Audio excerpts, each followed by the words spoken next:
What's up, YouTube? How you doing? So I see everybody's putting out their builds online. I might as well do the same, right?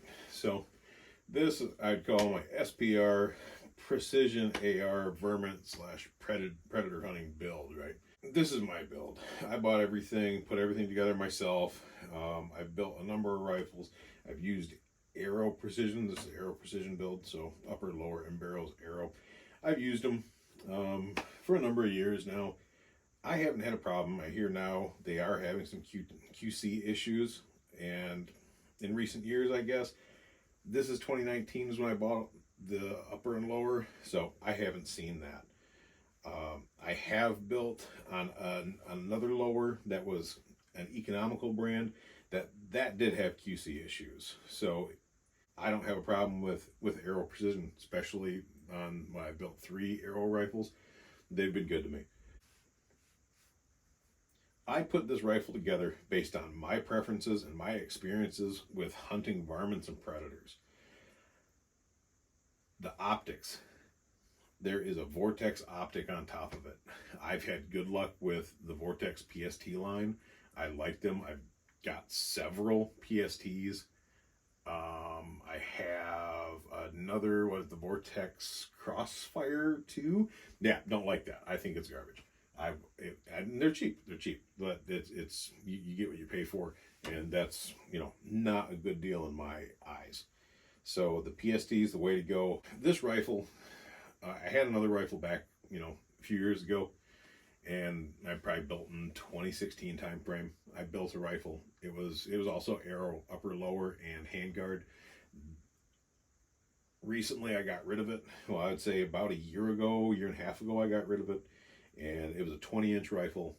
I was using it for varmint hunting, predator hunting, and kind of distance shooting. Probably didn't shoot over 250 yards at the time, and I was happy with that rifle. It was extremely heavy. I had an H-bar in it, so the H-bar and the Arrow, the handguard that I had on it, a 15-inch handguard. There was a lot of weight to that rifle. One thing though, it shot everything. It ran practically any type of factory ammo that I could find.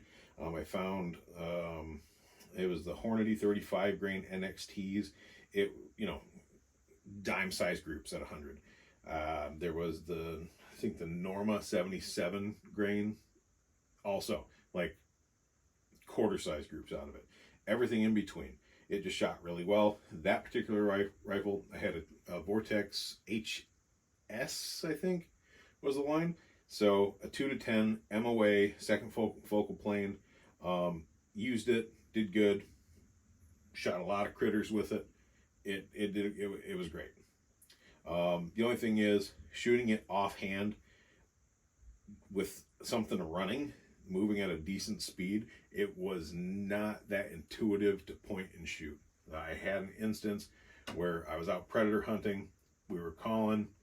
Predator comes in really close, within like 30 to 40 yards. I had the scope dialed up between 6 and 8, and I missed my shot. So I blame the rifle. You miss a shot. You don't blame yourself. So yeah, it could be because I suck at shooting. That, yeah, whatever.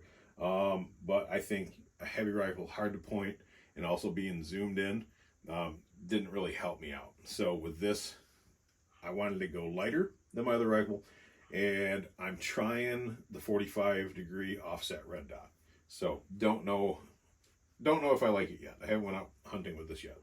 This came about back in 2019. Had a 350 Legend barrel on it, so used a 350 Legend barrel. Worked great. Shot some deer with it. Did a good job. I don't need a 350 Legend. I don't live in an area that's restricted by straight wall. I just wanted to build a rifle at the time, and I did 350 Legend. So shot good, 8/10 of an inch group with 170 grain Hornady and 180 grain Winchester. But I've got a 308, 6.5 Creedmoor. I've got other things that do better at distance for shooting deer. So I decided to take that barrel off 350 Legend and rebarrel it. So what I did is I got another barrel, and now I have this decent thing that I have in front of me.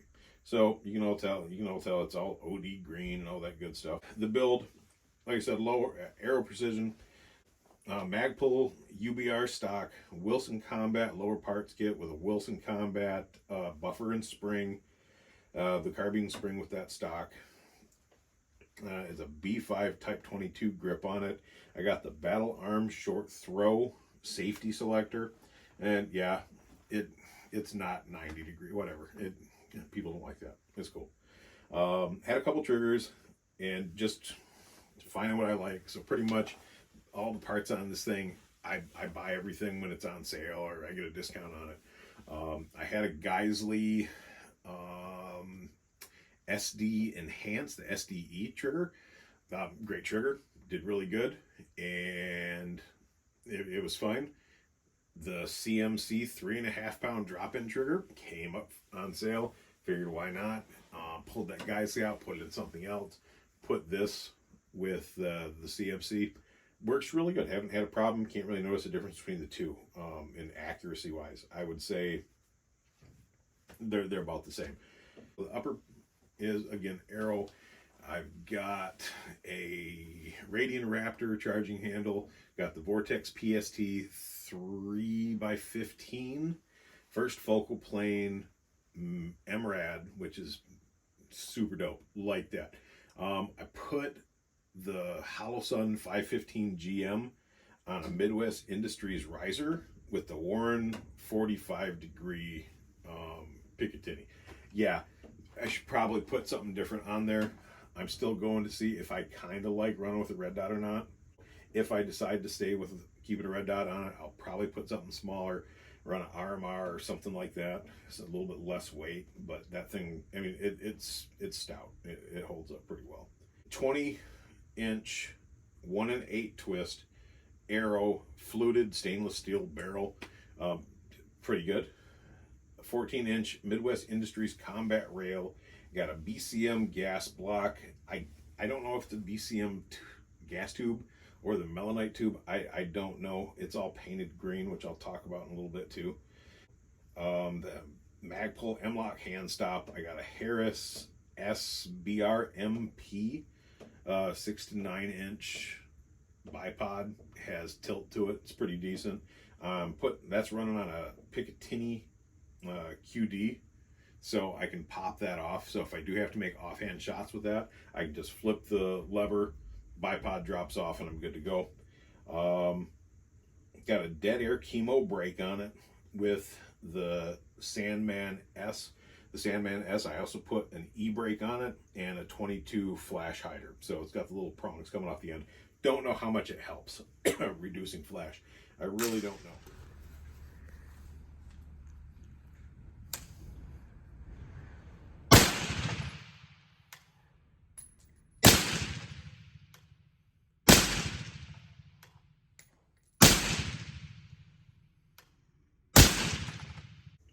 So with the scope, it's a first focal plane scope. Really like those. MRAD mill, like that too. It's awesome. And then back to my Vortex, man. I love the Vortex, excuse me, PST line. They're dope. They do a great job. They stay zeroed. They can take a beating. I like them. I haven't had a problem with them. I've owned a few and they hold up. Got the red dot sighted in for 50 yards. So 50 and in, I should be able to hit a target if I have to. Yeah.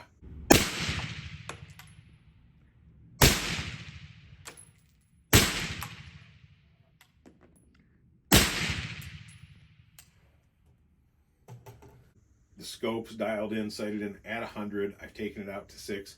It is just a dream. Does really well. It points really well. So even like if you don't have it rested on the bipod, it's very intuitive. You can grab it, put it in the pocket of your shoulder, lift up, and you're already aiming. It's just a really nice pointing rifle. I'm pretty happy with the way it turned out. With the barrel, stainless steel, fluted. It's lightweight. Same thing with a lightweight the hand guard. Pretty slimline. I don't know. I'm debating. It's hold up well. The 69 grain federal gold medal match. It's a 1/2 inch group. Like all day long, it shoots great. Hand loading 69 grain Sierra Match Kings. I'm between 1/2 inch and 3/4, depends on how I'm doing that day. So it's pretty consistent.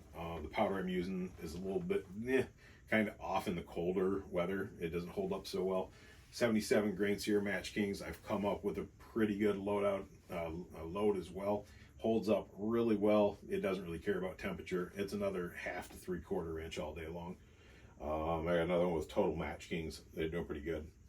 So I did have a problem finding good factory ammo. 77 grain factory ammo. I'm having a hard time. I still got a few more to try out. The Black Hills, need to try the Black Hills out. But I've tried like the SIG 77 grain OTM. I've tried some Hornady 75 grain, and it just doesn't hold up that great. It could do better. 1.5 inch. I want it less than that, especially shooting it out to a little bit of distance. I want it to have a nice tight group. They called it a long range course, so I did a course with this rifle, the long range precision AR, I believe it was called. So it was between 200 and 600 yards. So I don't know, what do you want to call long range for an AR? I would say, yeah, I wouldn't be taking shots on any kind of critters more than probably 400, just, efficacy of the round.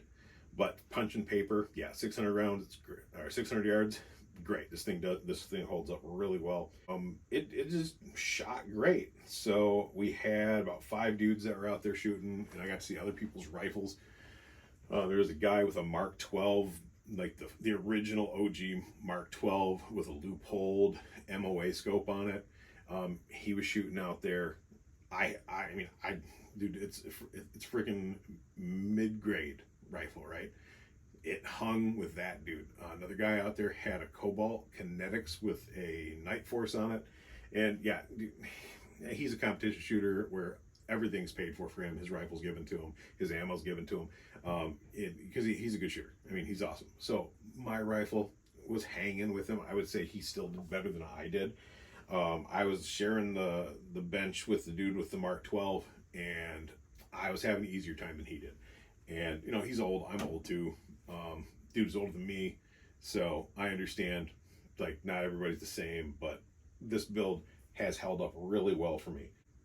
The first focal plane scope is I really like. I like how it shoots. Your holdovers, you learn your holdovers. So I was a guy who grew up with MOA scopes. I didn't care about first focal plane, second focal plane. I just, I'm shooting, I want to hit a target, or I want to hit a deer, or whatever it was. I didn't care. I shoot now enough where I do care. You know what I mean? All this stuff, I like it when I can hit my target. I like it when it's accurate. I like knowing consistency. This rifle, altogether, the way it's built, shows that consistency. First focal plane MRAD. Like I said, I've got several rifles now that I have first focal plane MRAD PSTs on, and it's nice to know, as long as you know what your projectile's doing and your speed, your holdovers, and all that good stuff. You got a MilDot MasterCard, all that stuff's just so nice, man. It kept up doing probably apple-sized groups out to 500 yards, and 600 yards I was hitting a 12-inch gun. Just easy. It was boring. It was so easy. It was a nice day with no wind, though, so with wind it probably would have been a real pain in the ding-ding, right? It's a smooth shooting rifle, easy maneuver, shoots great. I've put between 14 and 1600 rounds through it, still holding up. The PST with MRAD is just awesome. I was brought up shooting standard MOA scopes, like I said, and this is the way to go. For me, if you're still rocking an MOA scope, try out a MRAD, try first focal plane, learn how to use it. You'll be surprised. The Dead Air Sandman is pretty decent. You still, like I said, I got all the e-brake on it and the flash hider. There's still a little bit of flash. I got a couple short videos I can throw in, but it shows how it is. So, is it 100% like super quiet? No, I'm shooting supersonic ammo. But all in all, great rifle. So, all right, dudes, that's my rifle. Let me know. Tell me what you think.